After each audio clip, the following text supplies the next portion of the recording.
Hello, my name is Rich Howard, owner of Architectural Builder Supply. This video is to bring you a closer look at the Rockwood number 590-BPC. This is a typical Rockwood 590, except that it's in a black powder coat. Powder coat black is the new oil rub bronze, it seems. Black has become quite popular of late. And this is what the 590 looks like in a black powder coat. So the base material is cast brass. This is all, everything that's here, the faceplate is certainly brass. I'm tempted to say that the inner structure is brass, the hoop is brass as well. And all they're doing is powder coating everything. So powder coating is a very simple process that you basically have a positive charge on either the paint or the material and a negative charge on the opposite. And as you spray the powder coat, it comes out dry, and any overspray is literally just swept up. It doesn't stick to anything that doesn't have the opposite charge, is how that works. So the paint is incredibly durable because it is mating to its surface with an electrical bond. Powder coating is known to be a very durable type finish, and in fact is one that doesn't flake off like plating will. If you were to take a piece of steel that has been plated with polished brass and you strike it, you're going to flake the plating off, most certainly. But powder coat is incredibly durable. I've seen demonstrations of people hitting powder coated products, and it certainly will damage the base material and dent it, but it doesn't erupt or destroy the paint finish very much. So this is simply a Rockwood. This is no different than any of their other finishes that they can do on brass. Powder coating is great because you're going to have that nylon wheel making contact with this strike, and you want something, of course, that's very durable. And I would say that this is indeed more durable than any of the other finishes that they would do. Screws are going to be in a black powder coat finish on the face of it as well. So we've talked about the finish, black powder coat. It's the new all the rage type finish. The information down below. Let's go over the extended description. They say that the latch face is 3 3/8 by 1 inch. That's accurate. They've got the strike as 2 1/4. This is indeed a typical 2 1/4 tall strike, and that it is 1 11/16 wide, probably closer to about 1 5/8. Made of cast brass, indicates the fact that it comes with screws. Solid nylon roller for durable, silent operation. I would take an exception to the word silent. They are not silent, even though they're not necessarily loud. I have had people complain about the noise that a roller latch makes. You buy a new car. What do you mean I have to put gas in it?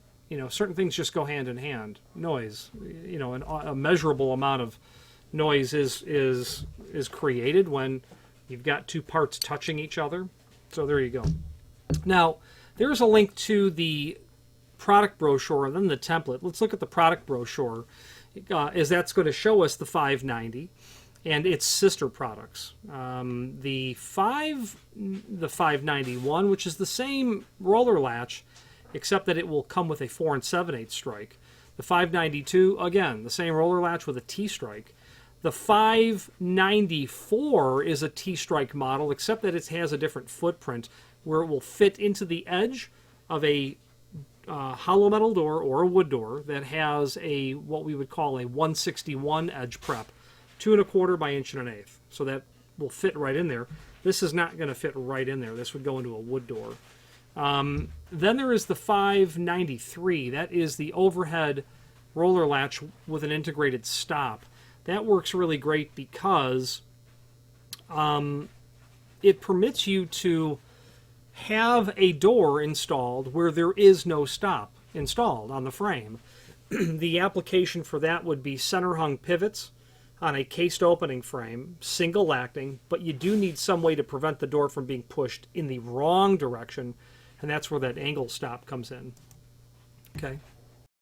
Moving forward, let's take a look at the template. The template's going to talk about how we're going to prep for this item, and it's also going to talk about how, actually I don't think it does at all. Let's talk about what it doesn't talk about, the adjustment. So there are two sets of springs here, okay? As you tighten these screws, you will affect the amount of projection of that roller latch. So imagine that the screws were continually flush. You'll affect the amount of projection on the roller itself, and that's going to allow you to compensate for unusual gaps between the edge of the door and the frame, or maybe even simply just giving you more of a resistance or pull or push force required to operate the door, and you'll affect that projection based on those two screws. Okay. Now the second set of screws down here is simply there to operate when the nylon is pushed in. I can't really get it to move at all, but those bigger springs back here is what's going to govern the force that's going to be placed on the nylon itself when it's pushed this way. So it's an ingenious system what they've got put here. Okay, a couple of different springs with one screw with this hoop plate that's here. Now the installation, they're really only showing you kind of a wood door application, and this 590 is a hallmark of a nice piece of trim and auxiliary hardware from the manufacturer. You're going to see, hopefully, that the edge of that appears to not be 90 degree, and indeed it's not quite 90 degree.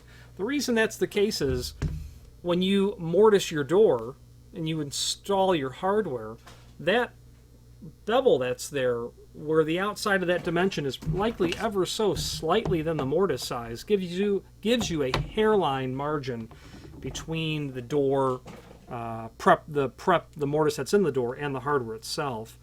Yeah, the powder coating is going to add a minor amount of thickness to the material. When I put my caliper on here, discounting whatever the thickness of the black powder coat is, my caliper tells me it's 1.07. 1.07. So 0.07 of an inch, this is bigger than the 1-inch mortise.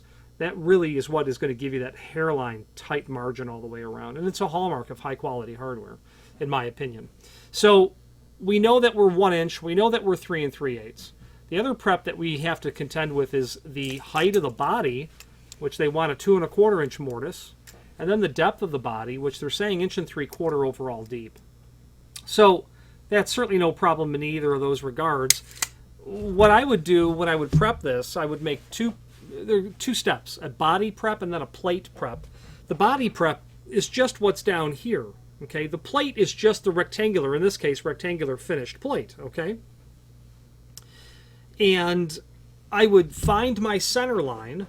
I would bring my router and I would achieve my 2 1/4 inch tall body height, and then my 1 3/4 depth. Then I would reset my router. Oh, we didn't talk about how wide. They want you to mortise it 1 inch wide. The fact of the matter is, looking at the plate itself, you could probably, you really can't. You might be able to cheat that down by 0.010 of an inch if you wanted to give yourself a bit of a shoulder to rest on, but the hardware is not put back enough really on both sides. On this side, it's there's a small amount of relief there, but you're going to do a 1 inch wide prep. You're 1 3/4 deep, 2 1/4 tall. Then you're going to make your 1 inch by 3 3/8 as a second step. Don't do it first, do it after. You don't want to do your body prep and then pull your bit out and then mark up your nice finished preparation. That template shows you the different strikes that are available. The center line of the roller latch is indeed the center line of the strike, and that they're telling us it's 5/32 of an inch thick. Okay. Mark your vertical center line. You're probably going to want to put this in direct in proximity to the pulling hardware. If you've got dummies or door pulls, wherever the hand might actually be pulling on the door, that might make some sense as well, or centering it more through your posts.